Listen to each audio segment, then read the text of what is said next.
Kahibaw ka, sama sa atong mga tatay ug nanay, ang atong amahan sa langit, malipay kung kita usab nagbuhat sa iyang mga sugo. Kung atong tumanon ang kabubuton sa amahan, mapakita nato nga kita iyang mga anak, nga naliwat kita kaniya, kay sapagkat tinuod, mga liwat mangyud ta sa Dios.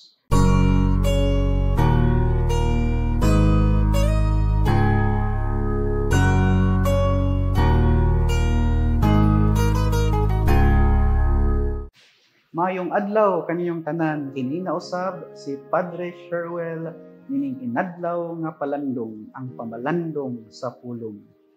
Ang mga pulong ni Jesus sa Ebanghelyo, whoever sees me sees the Father, murag like father like son.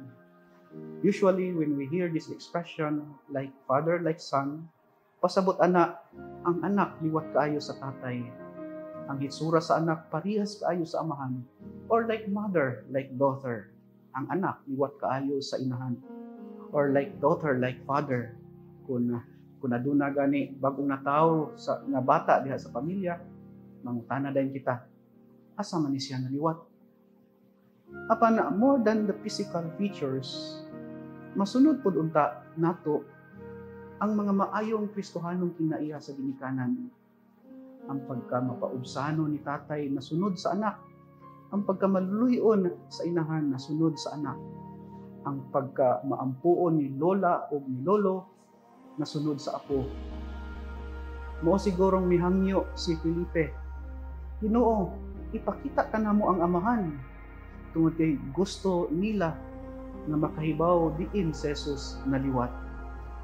Mitubag si Jesus, kadugay na nakong nakig-uban kaniyong tanan, wala gihapon na mo makaila ka nako.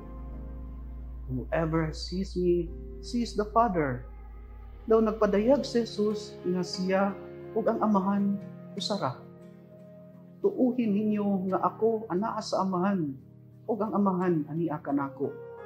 Ang gisulti ug gitudlo ni Jesus gikan sa amahan. The words that I speak to you, I do not speak on my own. The Father who dwells in me is doing His works. Believe that I am in the Father, and the Father is in me. Si Jesus nagbuhat sa kabubuton sa amahan.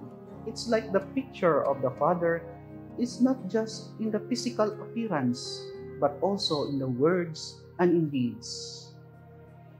Kahibaw ka, sama sa atong mga tatay ug nanay, ang atong amahan sa langit, malipay kung kita usab nagbuhat sa iyang mga sugo.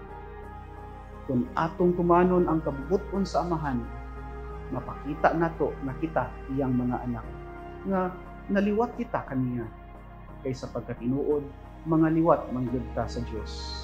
Gibuhat kita niya sumala sa iyang panagway ug kasamahan. Our God is good. Let us inherit His goodness. Our God is love. Let us inherit His love.